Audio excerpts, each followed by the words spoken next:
Clarity on Fire, a podcast for people who know what they don't want out of their life and career, but aren't sure what they'd rather be doing. In a world where it's easy to exist, but hard to feel alive, we, Kristen and Rachel, two certified life and career coaches, are here to help you cut through the information overload, get unstuck, and focus not just on how you can have a career you're passionate about, but how to create a whole life that feels fulfilling. So join us here, where we serve up inspiration and down-to-earth wisdom in a way that only two best friends can. We want you to experience the relief of knowing that, yes, you're allowed to want more out of your life and career. And no, you don't have to wander through the dark anymore. Our job is to light the fire that shows you the way. Let's go.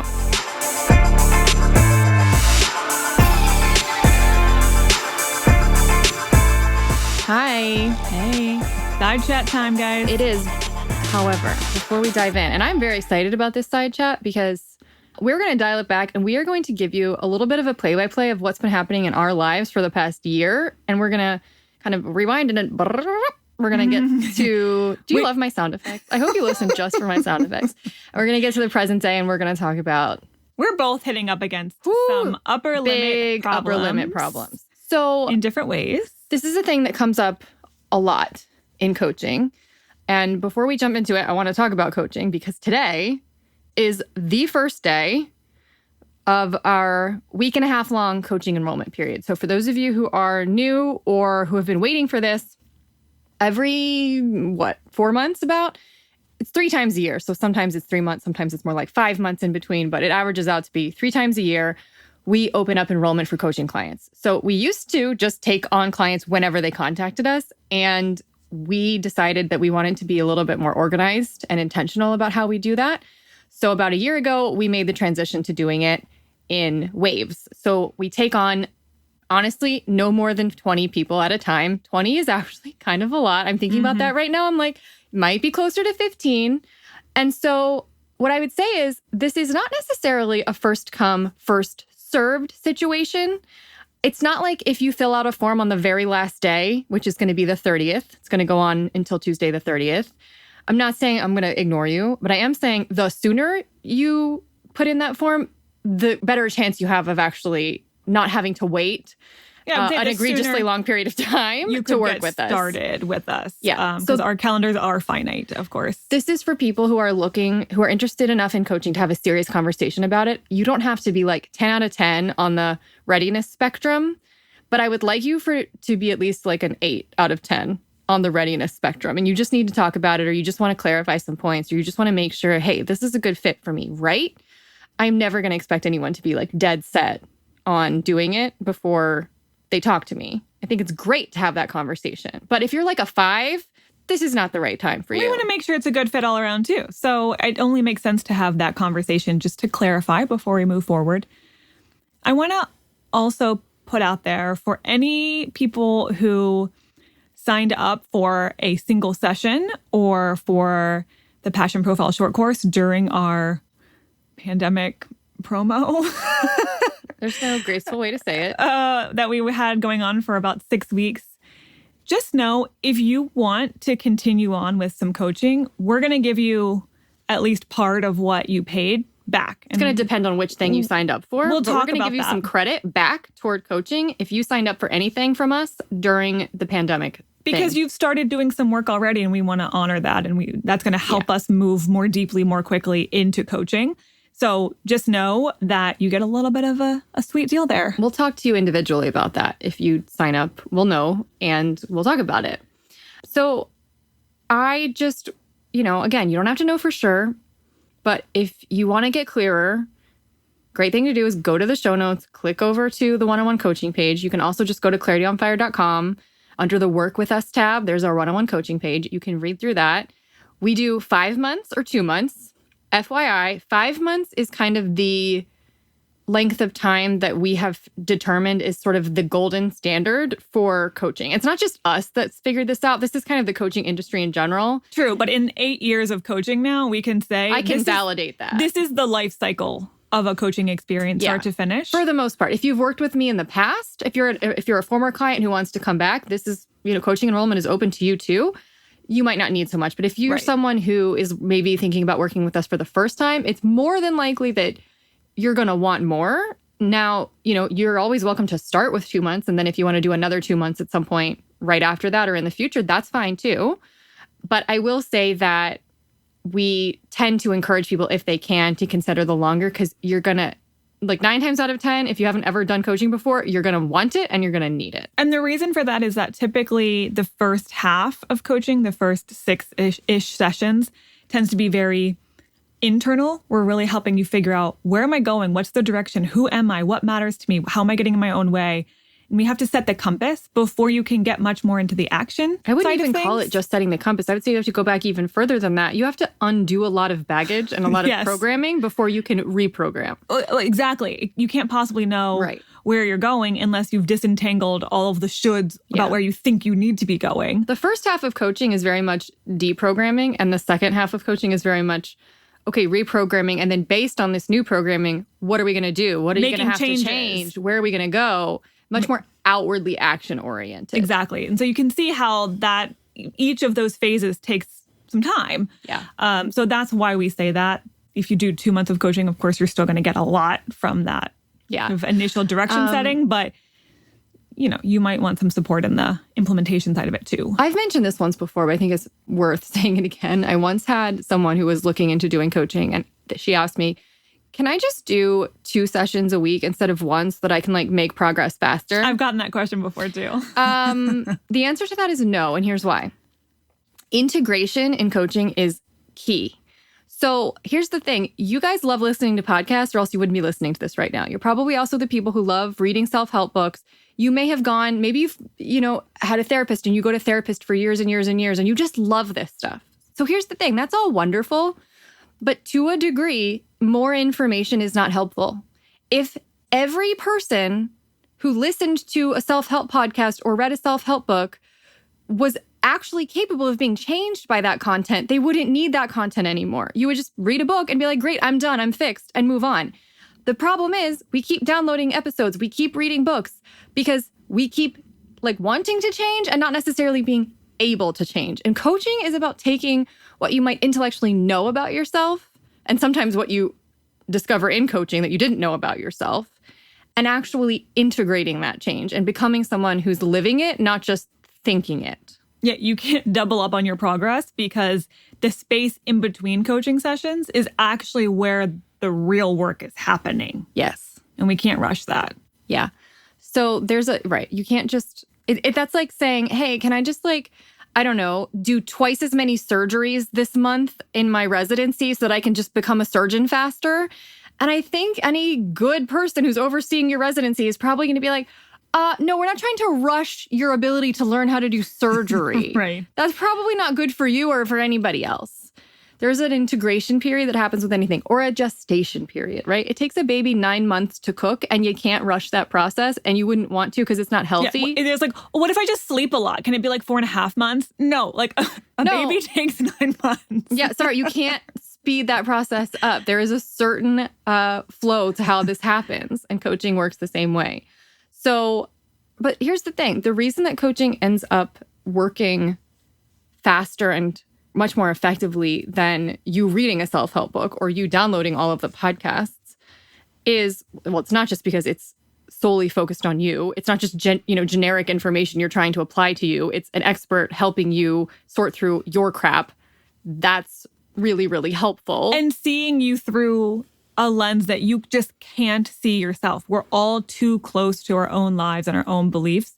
And you need somebody to come in sometimes who's trained and very intuitive to be able to say, hey, do you see what's going on here? And kind of pointing things out and showing you a new perspective. And then holding you accountable to integrating and making that happen. You can mean well and have the best of intentions to make changes.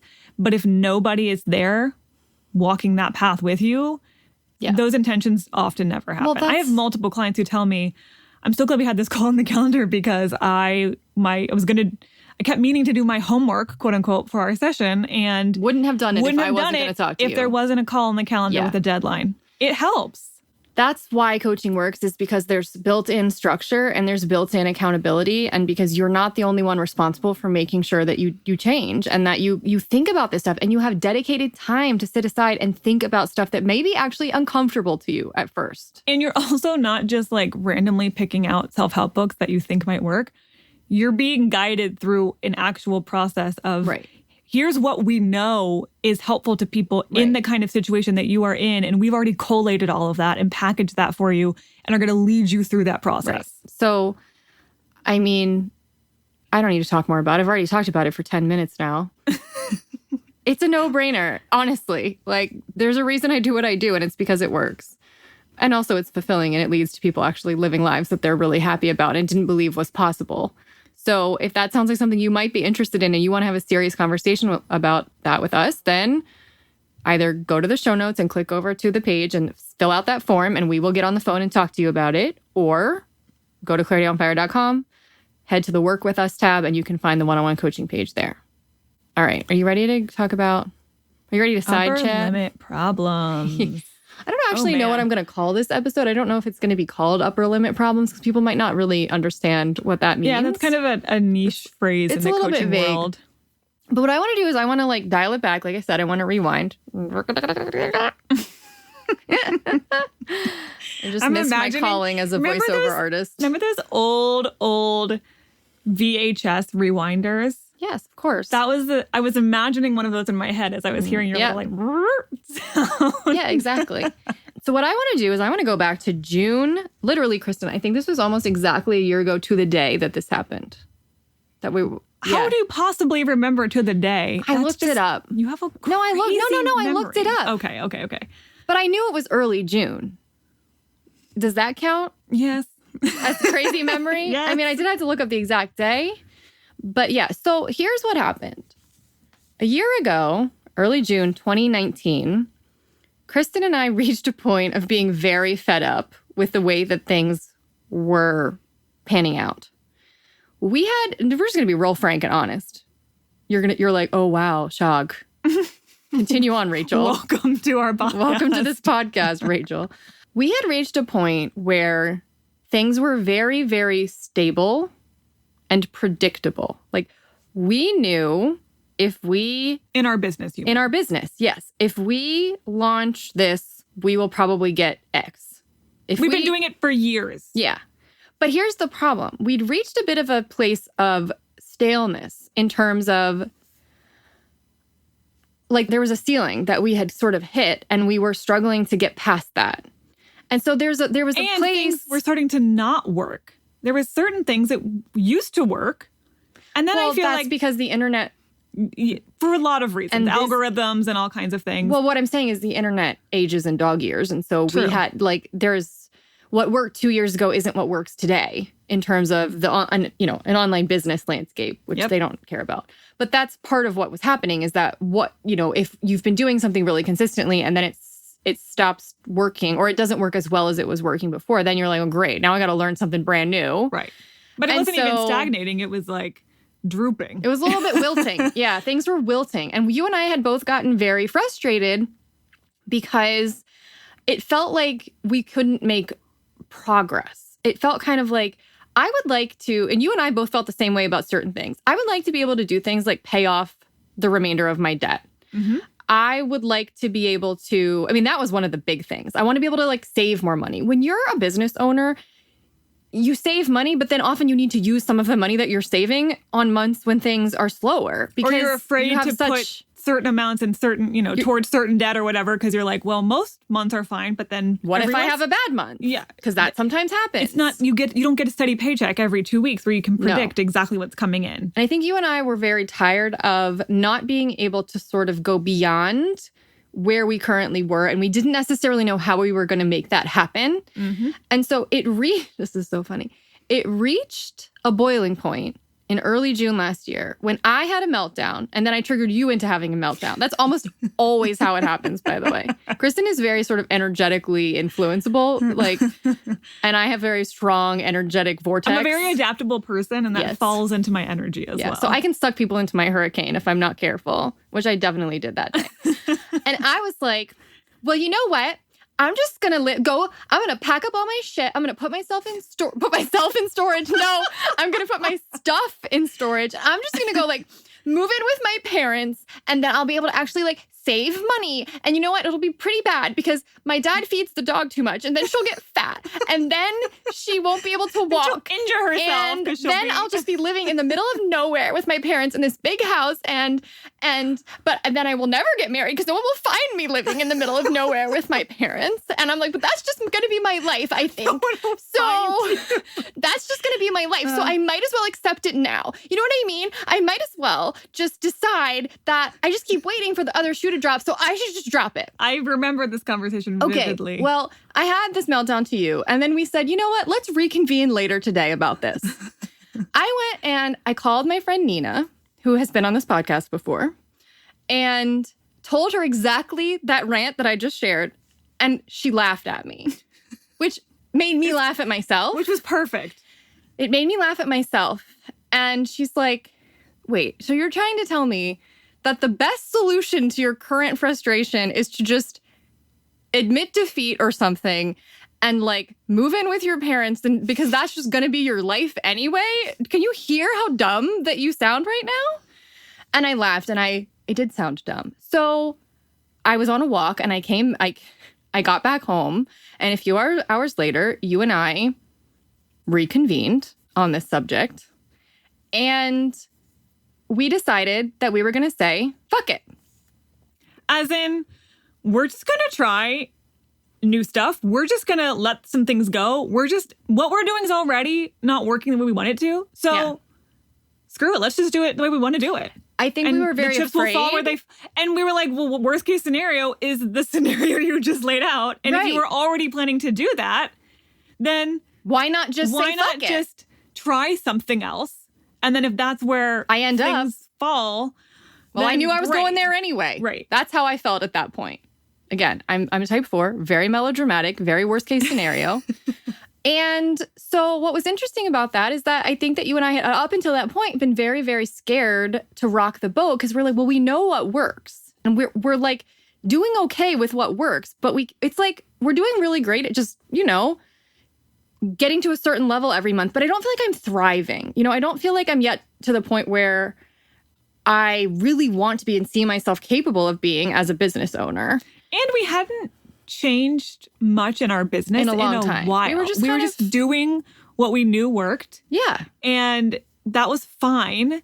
But you can't do that forever. At some point, things have to evolve. No, sometimes things have to fall apart or rock your world so that you can, Well, we had to kind of wait to be pushed into evolution. But eventually we were. Here's what's really funny about that. That night, that literally that same day, we got an email from one of my former clients, Ashley. You'll remember, hopefully, I don't know if Ashley knows this, but Ashley, you were the reason that this happened. Was it Ashley? Now I'm like second guessing myself. Well, whoever you were, if it's not Ashley, you've never. There's also been a lot of Ashleys. There's multiple Ashleys, so any one of you could take credit for this. Emailed us and said, "Hey, I signed up for coaching on your site." This is before we made the switch to. It's like a week or two before. Yeah, she said like 2 weeks ago, and I never heard back from you. And we said, "What?" And so we went into the back end of our site. I look into this site, and I'm like, we have not been getting emailed about people trying to contact us about coaching, and we'd had at least 4 or 5 people. We had 5 people sign up for coaching in the last 2 weeks that we didn't know about. No idea. This is what precipitated my meltdown, was that I was like, well, I guess things are just really broken with our business. Nobody's contacting us. Nobody wants to work with us anymore. What's happening? I guess things are falling apart. And so we had to get pushed into this total meltdown. Said, when fuck really, it. Things were totally working. The only thing that wasn't working was our email notification system. That's it. Yeah. But you and I laughed so hard at that because what it was a very, very clear indication of was that the universe approved of the fuck it mentality, because it was only when we said that the solution came like that. And Ashley, or whoever you were, was a willing participant in that discovery. Well, unwilling, but if we'd gotten that message a day before, we might not have come to this realization, because we would have been like, oh, okay, it's fine. We would have gone back to just the doing way things what we were doing. So this is why a year ago we decided, okay, we're going to retire the PPVE. That was our group coaching course.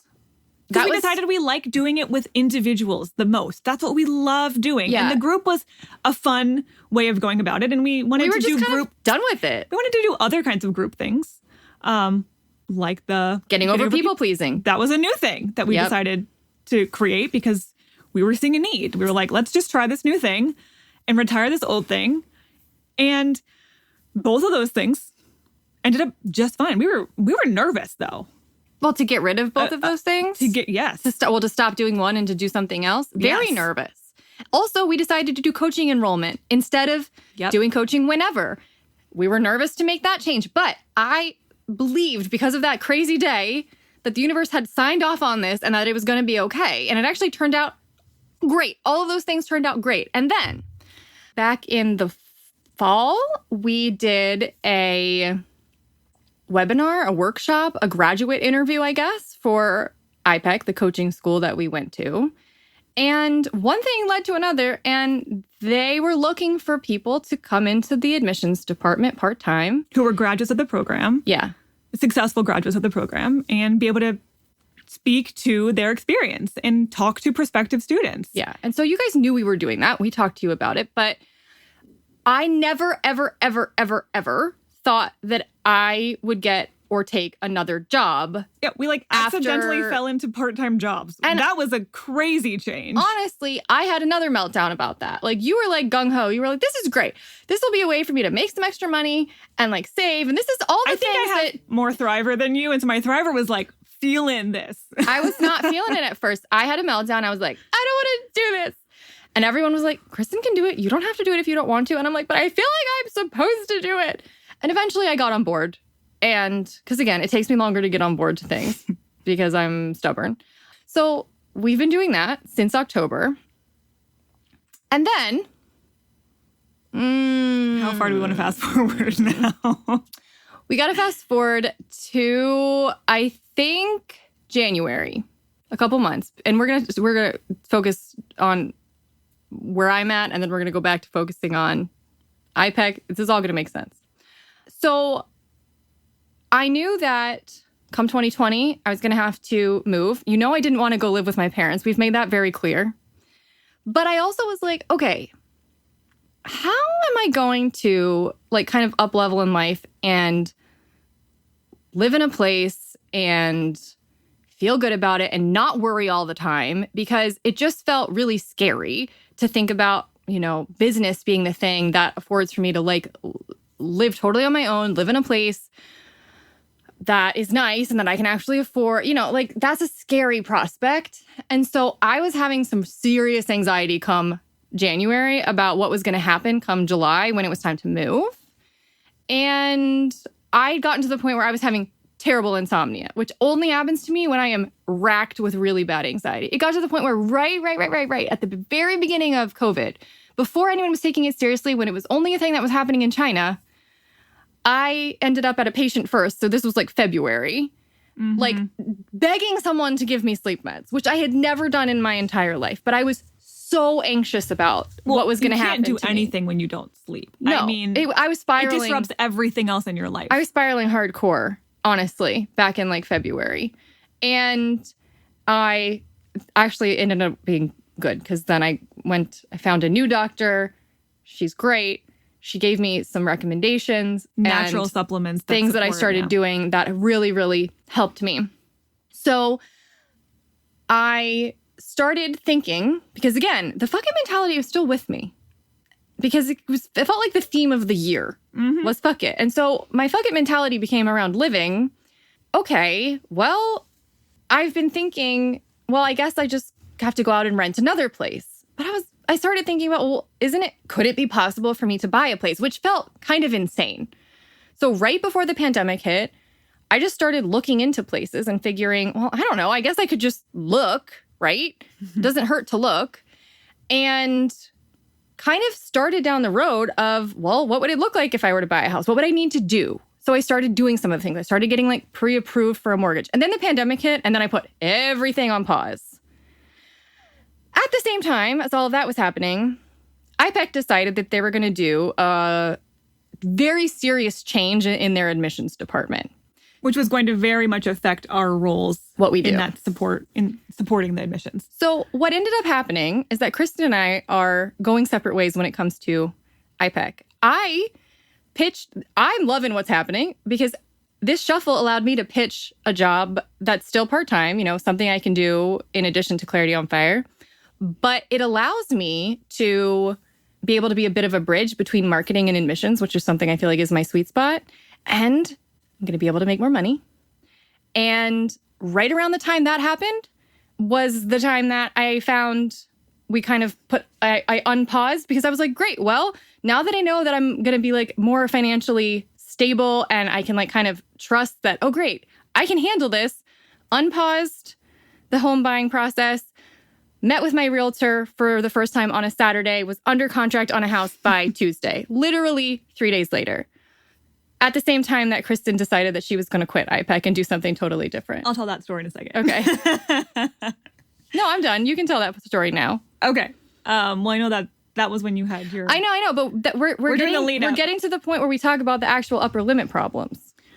Okay. So similarly to Rachel, I was thinking about, okay, well, what would I want to do within IPEC if my role is changing so substantially and I'm not sure I want to go where it's going? And so I pitched a few ideas as well. And it just kept feeling like, not quite. Everything that I was thinking or interested in, it felt like that's not the direction they wanted to go in. Yeah, it kept feeling forced. And so they would say, well, here's what we're looking for. And I'd be like, that's not what I want to do. Here's more of what I'm looking for. And they're like, okay, but like, what about this? And it was just...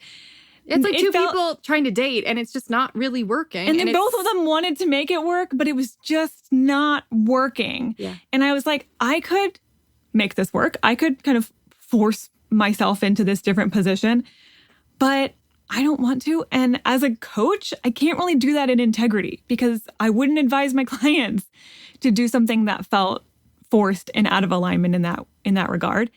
And then at the same time, I start looking into other kind of small little curious. I had a few little synchronous moments of this idea of user experience design, UX design, which is funny. That's actually what Nussy does from our episode last week. And a couple of references to it just kept popping up. And I started to get curious and dig into it. And I was like, this is cool. So all the ideas that were happening in IPEC felt like, just like kind of meh, very meh about them. And then this other idea of UX design and user experience was like really fascinating. And I was going down these rabbit holes and I was starting to listen to audiobooks and research programs. And it became very clear I needed to part ways with IPEC and instead enroll in a different program, which takes the exact same amount of time each week that I had been giving to IPEC. It just felt like a very natural fit into that space. So I could still devote just as much time to our business and Clarity on Fire, but be able to develop this new skill that is actually very relevant. It's very psychology based. So it's not that off track of what I already am fascinated by. It's just using it in a different way. Business. That's one of my intentions. Absolutely. It's just using psychology and understanding human behavior applied to more like technology and experiences, which I think is really cool. It's kind of what I already do in our business. I end up creating a lot of the back end experiences of what we put out into the world. So this is just learning more about how to do that.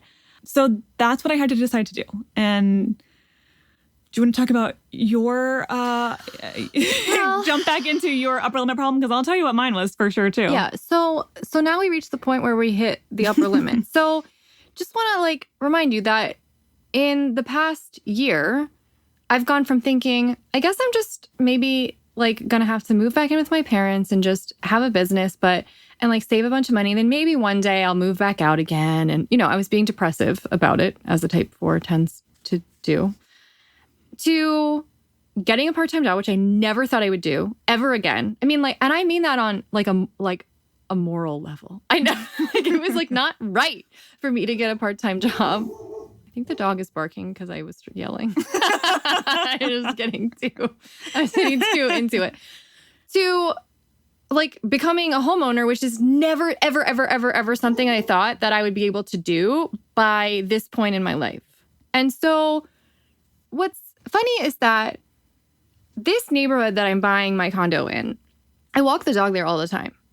And I love it. I go over there all the time. There's a big lake. I walk around it. And I have had a million thoughts while walking around that neighborhood. Like, I love this place. I wish I could live here. It'd be really nice to live in a place like this.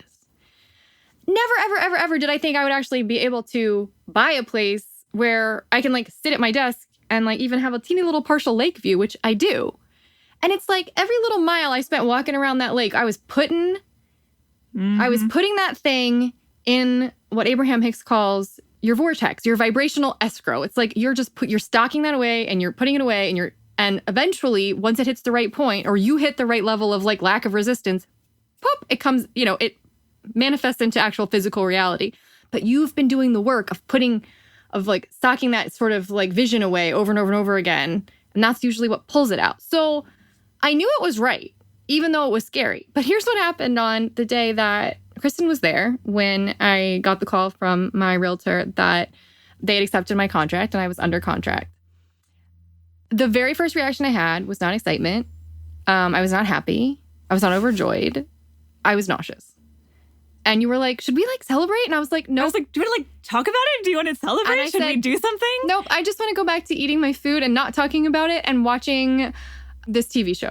I do not want to talk about this at all. I literally wanted to throw up. Classic upper limit problem.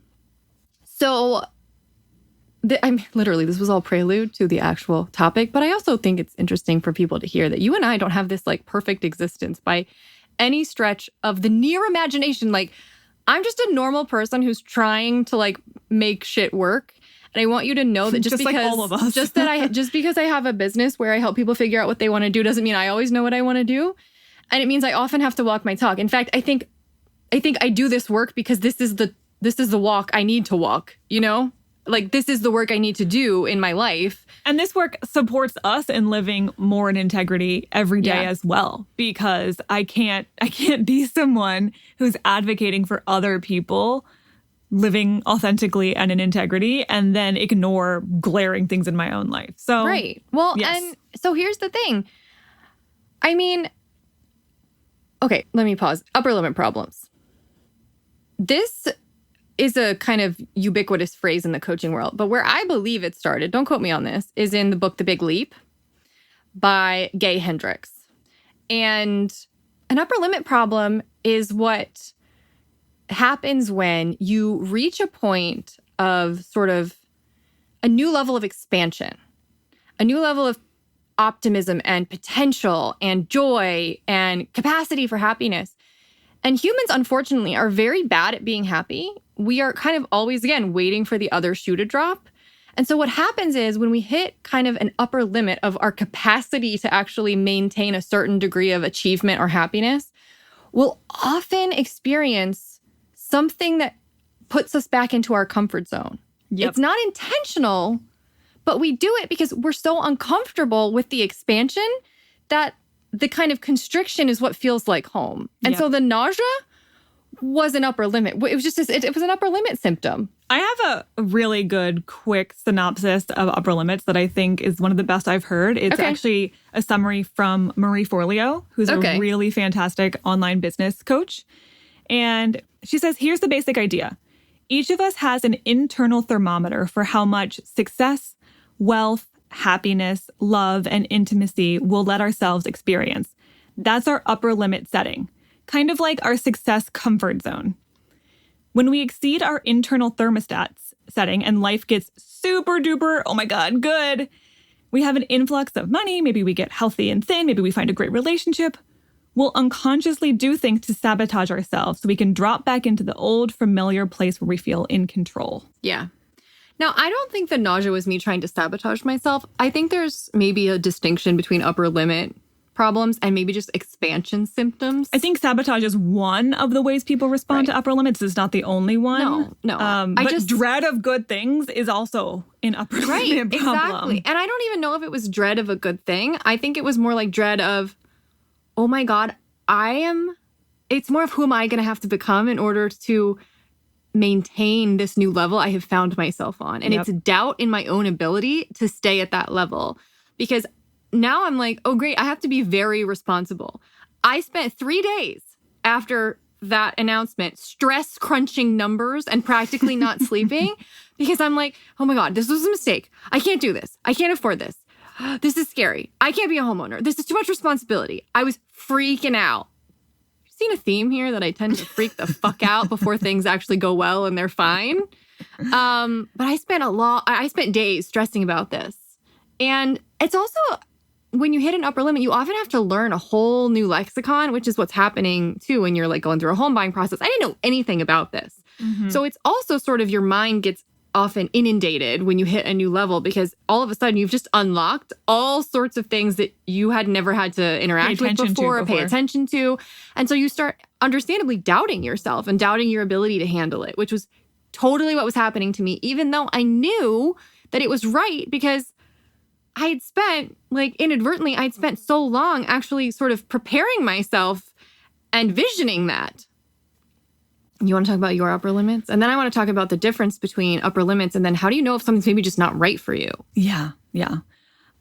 So like I said, I was getting all of these signs that it was time to close the iPick chapter and open up this new chapter of UX design. And I was actually feeling pretty good about it. I was talking to a lot of people about UX design. Anyone who wants to like, if you're in this or you know about this, like, hit me up. Yeah, if you have advice for Kristen. I'm really going down the rabbit hole.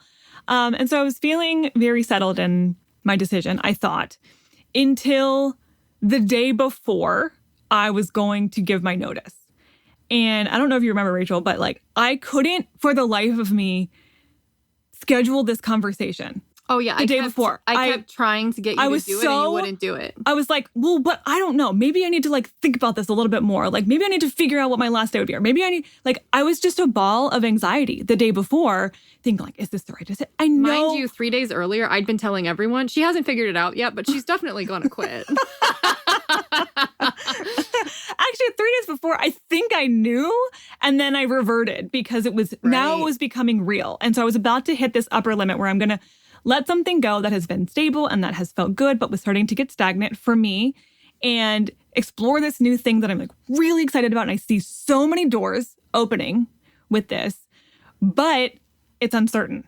It's a new thing. And so and by the time I was ready to schedule the appointment to give my notice, like my boss's whole calendar was filled up. And I was like, oh crap, now I have to like find another time. Because I just was procrastinating and stressing. And what was so funny was as soon as I had that conversation the following day, I was like, okay, let's do this thing. Like, I'm good. But it was right as I was approaching and like breaking through that upper limit. Yep. I was just panicking and maybe I should stay longer. Maybe I should just try to make this work. And this is a known thing. And this is a steady thing. And I'm already making money here. Why would I, in the middle of a pandemic, stop making money here to go do something that's going to cost money and maybe eventually make more money? These were all the thoughts that are going through my head. Mind you, I am in the best financial position now I have been in same. Years and years. Yeah. Paid off debt that has taken years, have more savings than I've had in probably 7 years. Like, if there is a time for me to explore a new thing and open up new doors, this is the time. And yet I was doing my own number crunching and my own can I really let this go? And is this gonna... But as soon as I made the decision, I was like, okay. Yeah. All right. And I felt so settled. And what's funny is the day we're recording this is my last day. And I feel so at peace with it now. But approaching that upper limit, I could have totally sabotaged myself that day. I almost did. I've seen a lot of people, a lot of clients approach an upper limit and then back off and approach an upper limit and then back off. Yep. It's uncomfortable. Do you want to know what the most uncomfortable part of a plane journey is? It's takeoff. Yep. Right? Once you're in the air, it's mostly smooth sailing. It's smooth sailing. And being on the ground, cruising around that tarmac is pretty smooth sailing too. It's the lift off, right? The kind of getting to cruising altitude is the most uncomfortable part of a plane experience. It's loud, it's noisy and messy, and well, hopefully it's not that messy.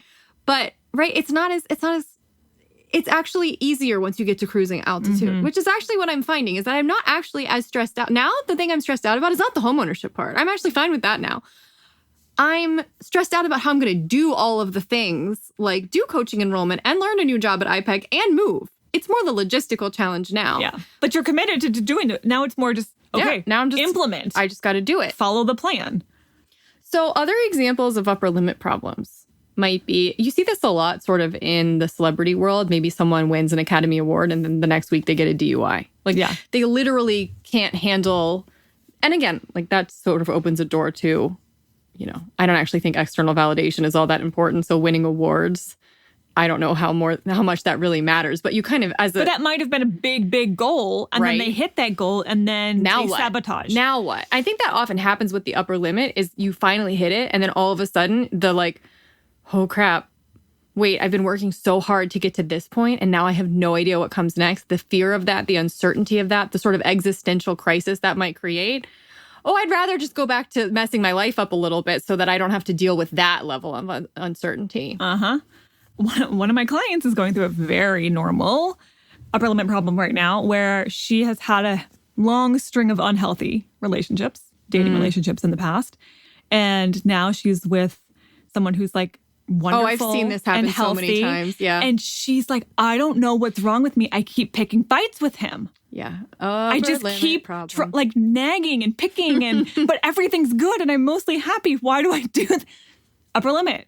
You're self-sabotaging because you're so used to dysfunction that when something is healthy and functional, you're like, am I the kind of person who can handle this? Let me just bring this right on back down to where I know what I'm comfortable with and turn it into, you can take it to the point where you actually ruin a great relationship, but sometimes you just catch yourself and remember, like, I don't have to repeat old patterns here. Like, I can accept and enjoy this new healthy relationship. I see that happen to a lot of people. It's often physical and unconscious, not just like, so my nausea was a good symptom of an upper limit problem, but I've also, the classic story of someone who's going to do a public speaking event for the first time. They're going to get up in front of 500 people and then they get laryngitis the day before. Right? Literally, your body will sabotage you so that you can stay safe and comfortable and in your little box. So then the question obviously becomes, how do you tell the difference between maybe the universe trying to redirect you because you're doing something that's not right and it's actually trying to like just get you out of something before you make a mistake or before you do something that's not really aligned with you versus what's actually just an upper limit problem? One of the things that comes to mind for me is if something is truly the right thing for you, but you're freaking out because you're hitting an upper limit, then if you ask yourself the question, well, what if I just let this go? What if I just let this job go? What if I just let this relationship go? Or right. What if I just let that house go? What if I just let that go? Check in with how that makes you feel. If you feel relief, well, that's probably because it just wasn't right. If you feel kind of like, no, I want that. I'm just scared of it. Like I want it, but I'm just nervous. Right. But don't take it from me. Same with like if you'd asked that of your client who is in a healthy relationship. She would have said, no, I love this person. Right. If you'd asked me, okay, would you rather just not buy this house? I'd be like, no, I want that house. Don't take that from me. Exactly. Right. But if you feel relief, like, oh God, I'm off the hook of that one, it's probably not upper limit problem. That's probably just misalignment. Yeah. Yeah. And also I want to point out that the reason I trust that what's happening for me right now is aligned is because everything I did has lined up like a fucking domino. Yeah. Yeah, same. And it's been easy. The whole thing has actually, I know that I've had some meltdowns, but the way that it's come about is just ease and flow. I mean, you maybe not easy, but with ease. No, with ease. Yep. I didn't have to force any of it. Like we had that meltdown. I had that meltdown a year ago. And it kicked off this sort of domino. It was like, I used this example with a client the other day. Sometimes I think when you're stuck, what you're doing is you're spinning your wheels. And what you really need is to drop a pin in some sort of future location. Because until you have some sort of pin dropped in like a geographic setting, you can't really orient yourself and you can't get directions to that place. You can be anywhere oriented around that pin and your GPS can figure out how to get you there. But if you don't have a pin dropped, where are you going to go? So I think what happened a year ago is that we inadvertently dropped a pin because we said, I don't want to do this anymore. And I don't know exactly what I want, but that was enough to, to be like, here is what I want. I want to get to the point where I've paid off debt. I want to get to the point where I'm thriving more. I want to get to the point where I feel super capable of living, completely independently and not feeling stressed about that as a business owner. And I didn't need to know how that happened. But what ended up happening was that things came in that at first I was kind of resistant to. Resistant to that part-time job that was actually perfect for me. Which is so funny because you were resistant. And now I'm still there and you're not. And I was like, let's do this thing. And I was resistant. I didn't want to do it. But that thing came in at the exact right time for me to start saving money. And I paid off my debt within months of getting that job. Yeah. Before I even knew that I wanted to buy a house, I'd already paid off my debt. Making space for this new thing. Yes. Mm-hmm. I actually paid off my debt right before, like the week before I decided, I think I'm going to maybe look into buying a house. I mean, the way that aligned, and if I hadn't done that, if I hadn't gotten that job, if I hadn't been able to just start really stocking away so much money, because basically everything we made at that job, I just saved or I used to pay off debt. Like I was living off of Clarity on Fire, as I've been doing for years. Exactly. And it just got me to this whole other level, and it set me up for the next thing and the next thing and the next thing. And it all just happened in this perfect timing. And that house had been on the market for 45 days and no one had bought it. And it was probably because of the pandemic, to be honest. Yeah. So even that was kind of working in my favor. And no one else had put an offer in on it. And there was nothing wrong with the place. It was just, it's small. And maybe like, not a lot of people are going to want to live there because there's like couples and people with kids who weren't going to want to move into a small 1-bedroom condo. And I'm like, this is perfect for me. Yeah. And so in this neighborhood that I've been walking around for a year or more, just like enjoying, all of that lined up. And so for me, it was obvious that, no, this isn't wrong. This is just scary. New and because scary. I think that's a really good point. I think if you really feel like you have been following the breadcrumb trail someplace. Right. And that's exactly how I felt too. Like little things were dropping where I was like, it's not working. Not working here. Ooh, this other thing and other kind of breadcrumbs being dropped in this new direction. If you're following the breadcrumb trail and where it leads you is scary, that's probably an upper limit problem because you're following your intuition. You're following the natural flow of things and where life is really trying to take you. Yeah. It's just you don't always know where it's going to end up and the path might be a little bit windy and you might be like, am I really ready for this? But that's probably a sign it is right. Yeah. It's just scary. You know what? Same with the new job I'm going to be doing at IPEC.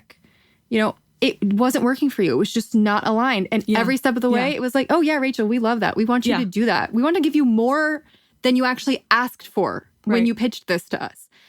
And I've had some imposter syndrome and upper limit problems just about the job. Like, can I do that? Am I capable of that? Am I going to let people down? Because this is more responsibility and this is going to take more nuance and more of my, brain power than what I was doing before. And I was like, wait, no.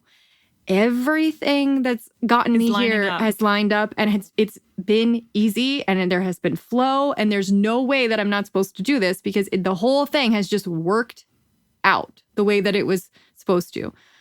Side note, if you are interested in becoming a coach and you want to talk to someone about the possibility of IPEC, guess who can now enroll your ass in the school if you want to. So holler at your girl, email me. Email us. You can email contact@clarityonfire.com and you can say, hey, I want to talk about coach training. Can you talk to me about that? Bet your ass I can. I can do that now. So that's pretty cool. And I'm really excited about being able to like enroll people in coach training because I believe in it and I want anyone who wants to do it to do it. Obviously changed our lives and our career in a massive way. I also want to end on one note. If you have another note, you can end on it. We can each have a separate note that we want to end on. I don't know if I have a note. Okay, here's my note that I want to end on. I think that what we've done is an example of us living according to what we preach about passion profiles. Because a year ago, we could have decided we're going to be true fire starters. We're going to double down on our business. There's literally no reason why we actually had to sort of decide to go work for IPEC part-time. That's true. We didn't have to do that. But I'm not a full fire starter, and neither are you. There's a big part of both of us, you maybe more than me even, who has a real thriver side, who has a side that really values predictability and stability. And so I want people to realize that you and I deciding to go that route was us honoring the way that we're wired. Honoring both of our profiles that work in tandem and sometimes feel a little bit at odds, but both need attention. And we wanted to give them both attention. And it worked out really well. Clarity on Fire has been, actually, it's a perfect I just realized we just proved our theory because we'd been doing Firestarter only for years. And we were like, getting by. We were doing fine. We were, paying all of our bills. But we weren't. But the thriver part of us was being a little neglected. Ignored. And as soon as we started paying attention to both aspects of who we are, things started taking off. We started thriving. Directions. In both directions. In our business and in the other job. Yes. Yeah. So I want you guys to realize that, if we're actually trying to walk the talk here, and that us deciding not to spend full-time energy on our business actually made our business more successful and made us more successful and got us to a whole new level of, ability and thriving that then caused us to have some nausea that we had to work through. So, well, and to bring it full circle, this is all of what we get into in coaching too. We coach ourselves through this. We coach other people through it. I mean, the passion profile breakdown, I coach people around that all of the time. Sometimes people have a combination and they don't know, how do I pay attention to both of these in a balanced, healthy way? That can be hard to discern on your own. Yeah. That's part of what we do. A lot of people are hitting upper limit problems. And if you don't know better and you don't bring some consciousness to it, you could self-sabotage yourself right on out of a great milestone or a great new experience in your life. Yeah. And so that's part of what we kind of support you into, is working through the discomfort of making change and approaching things that might be unknown and scary. I mean, what I would say is we help you reprogram to a higher level of what you can sort of expect, right? So getting to a point where you raise the bar on what your upper limit is. Yes, because a lot of the time, what you've got is too low of a bar on what you believe happiness and success is possible for you. I just finished working with a client who I just love to death. And, after 7 months, she said, she's gotten this job that she's so excited about, and it meets all of the criteria she was looking for. It's paying her even more than what she asked for. And she's like, Rachel, 7 months ago, I just did not believe that this was possible. Mm-hmm. That was an upper limit problem. Yeah, we have to raise the bar for you, convince you that you're able to reach it, and then actually help you stretch to reach it. And then sustain it. Because then you have to be the kind of person who can not just hit it, maybe but raise it again. Raise it again. That's the process of evolution. You don't want to be one of those people who wins the lottery and then blows all your money. Nope. That's a massive upper limit problem, right? But it almost always happens. It happens all the time. Huge upper limit problem. Yep. So I want you guys to start identifying, where might I be hitting some upper limits? And maybe what I think is a problem is just me going through some turbulence of trying to lift off, trying to take off, and I'm not allowing myself to do it. Yeah, we just very openly told you about our latest upper limit problems. Kind of unwinding and word vomity, but you know what? Love to hear yours. You just got a debrief on what's been going on for us for the past year of our lives, and I enjoy kind of getting into this and being very transparent, because I want you guys to know that I am not just preaching at you. I am actively having, not always wanting, having to walk my talk and work through this shit on my own. Yeah, we're not just talking so about that I can help you. Theoretically, we're living it with you. Promise. So I want to hear about some of your upper limit problems, or if you're struggling to just, discern the difference between what's just a problem and what's an upper limit problem, we're happy to hear about that too. Obviously, leave a comment on this episode, link in episode notes to do that. We will talk to some of you who are interested in coaching.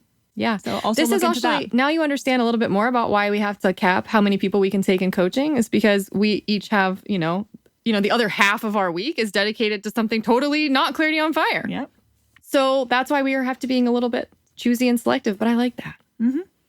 So we will hear from some of you who want to talk to us, and we will be doing this again until June 30th. We'll be taking on potential new coaching clients.